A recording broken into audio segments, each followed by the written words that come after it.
السلام عليكم ورحمة الله وبركاته. الحمد لله رب العالمين وبك نستعين ونصلي ونسلم على رسوله الكريم أما بعد. Fon kuzalira ndipo imba amayi kumuzi akuti hero achimwene mwaswera bwanji ndi mwana wawo akuti hero ndaswera bwino chavuta ndi chani.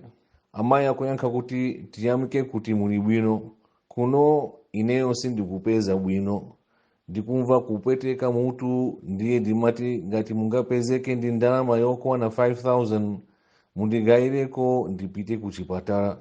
Ndi mwana uja akuyankha, mwaonatu vuto lanu, mumangopempha ndi chifukwa chake sindimayankha foni yanu mukayimba. Ndilibe ine ndingazipeze ndikazipeza ndizatumiza, koma zomandiimbirazo zithe ndiziimba ndine mumandisokoneza nthawi ya ntchito. Ndi amayi ati pepani achimwene, ndimaganiza kuti mwina mukhoza kupezeka nayo. Mukhale ndi tsiku lopambana, Mulungu akudalitseni. Posakhalitsa foniso inazaliranso, ndemo mwimba ndi girlfriend yake.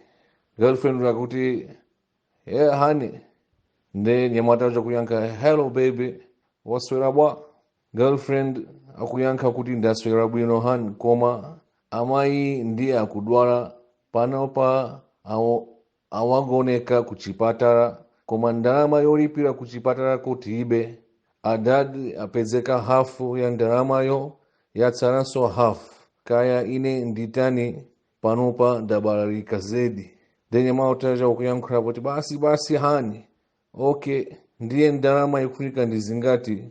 Ndetsika na uja girlfriend wake uja wayankha tu si yambiri hani, ndi 100,000 yoka basi. Nde mwana nyamata uja akuyankha kuti si ndalama imeneyo, pompano nditumiza.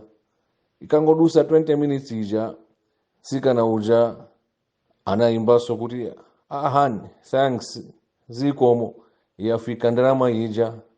Ndenye mata uja kuti welcome baby, sadandaule, nakuza kuti usamaopa kupempha ndine wako kuchu phone kudzadula. Nde tsiku losatira amalume kudzaimba akuti hello malume mwaswera bwanji, ndilibe airtime yambiri, ndimafuna kukudziwisani kuti amayi anu atisiya amwalira. Adayamba kudwala zana, ndalama yoti tiwatengere ku chipatala kunalibe, kotero atisiya.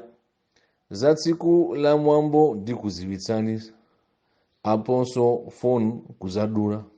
Nthawi yomweyo nyamata uja kumumbira girlfriend wake uja kuti hello babe, khani yoipa.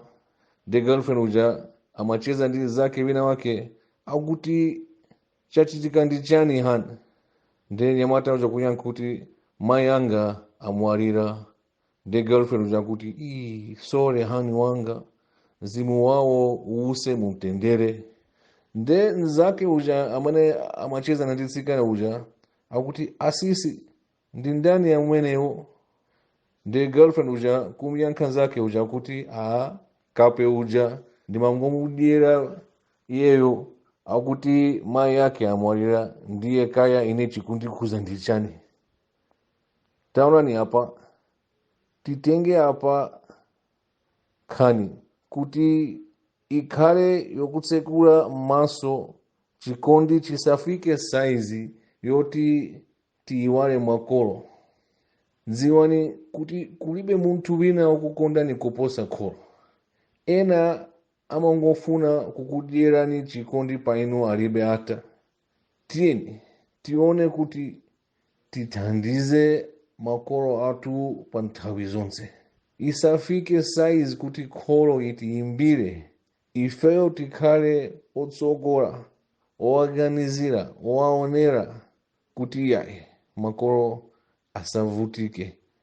Ine ndikulumphira pamaso pa Allah, ameneyo atsamala makolo ake, akhala nawo mwabwino, awathandiza pa china chilichonse, Allah subhanahu wa ta'ala azawapasa zambiri pa dziko lapansi ndiponso ku akhira. tisataye nthawi ndi zina tione kuti tikuona masiku ano kuti ena ali ndi manyumba abwino, akuyendesa magalimoto abwino, akuvala zabwino, akumadya ma restaurant zabwino, koma kukuona kumuzi makolo awo akukhala movutika. Imene si khalidwe, imene si Islam. Kuti tikambe zambiri za kholo ndi zafunika maawara, tiyeni tiphunzire apa kuti ifeso tiyatsamale makolo athu, ndiponso tiyesese tiyalimbikitse ena. Inshallah.